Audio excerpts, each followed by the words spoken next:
ప్రభుత్వం వస్తానే reverse tendering అన్నారు. వచ్చిన వెంటనే అదే రోజు, ఒక మాటలో చెప్పాలంటే సేమ్ డే, ఏజెన్సీని మార్చేస్తామని చెప్పి స్టేట్మెంట్ ఇచ్చారు. 4-5 రోజుల్లో ఇక్కడి నుంచి ఏజెన్సీని వైండప్ చేసి బయట పంపించారు.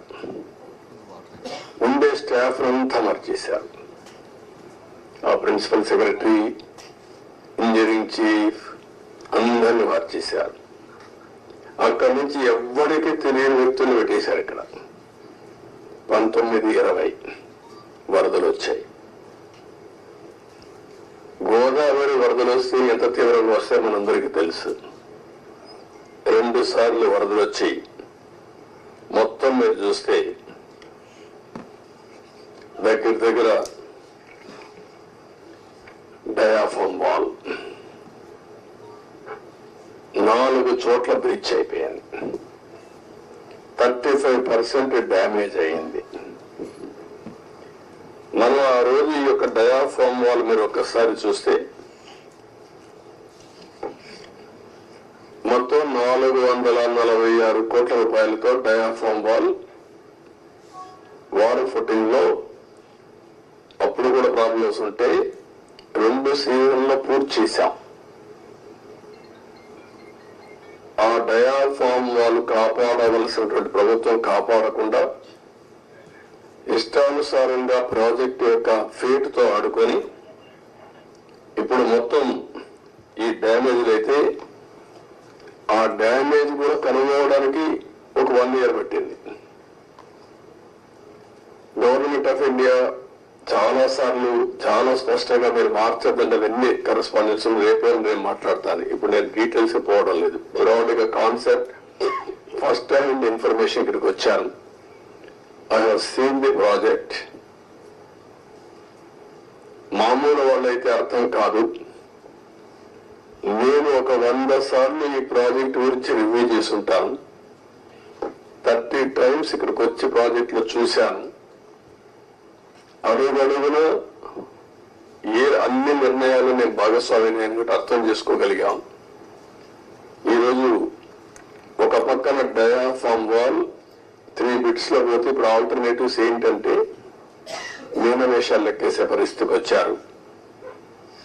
ఇందులో ఆ 2 బిట్లు కానీ ఎక్కడికక్కడ ఒక parallel D wall diaphragm wall బయటికి ఎక్కడ డ్యామేజ్ అయిందో దానికంటే ముందు ఒక ప్యారలల్ గా పెట్టి దాన్ని కవర్ చేస్తే 447 కోట్లు అవుతుంది.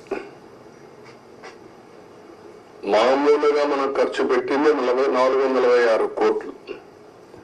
ఇప్పుడు రిపేర్ చేయడానికి 447 కోట్లు.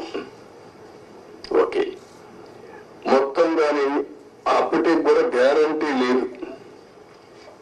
ఈ డయాఫామ్ వాల్ ఈ ప్యారల్ గా 447 కోట్లు ఖర్చు పెడితే మిగిలిన భాగం అంతా పర్ఫెక్ట్ గా ఉంది, ఇంక ఇబ్బంది లేదు అనే పరిస్థితి లేదు.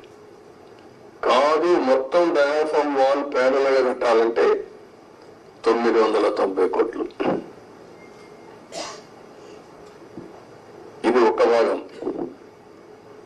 కాఫర్ డ్యామ్ పైన కాఫర్ డ్యామ్ ఉంది, కిందన కాఫర్ డ్యామ్ ఉంది. 550 కోట్ల రూపాయలతో పైన ఒక 250 కోట్లతో కిందన కాఫర్ డ్యామ్ 2 కట్టారు. ఇప్పుడు వీళ్ళు చేసిన నిర్వాహకం మధ్యలో గ్యాప్, లాస్ట్ లో గ్యాప్ ఉంటే ఆ లాస్ట్ గ్యాప్ ను ఫిలప్ చేయలేదు. రీజన్, ఆ సమయంలో ఏజెన్సీ లేరు, ఇంజనీర్లు లేరు. ఆ నీళ్లు వచ్చాయి. ఆ నీళ్లు వచ్చి మొత్తం ఆ ఉధృతంతో కింద నుండి ఇసుకుని ఎక్కడికక్కడ పైకి వేసింది. ఎక్కడికక్కడ మనం ఏమంటాము, ఇవన్నీ అగాధం, ఆ గొయ్యి కాదు, వాటర్ వచ్చినప్పుడు సుడిగుండాలు అలాంటి క్రియేట్ చేసి ఎంత లోతుకు పోవాలంత లోతుకి వెళ్ళిపోయి 20 మీటర్లు 30 మీటర్లకు వెళ్ళిపోయి ఆ మట్టి అంతా దిగేసింది. దానివల్ల గ్యాప్ 1 అది క్లోజ్ చేయాలి మనం.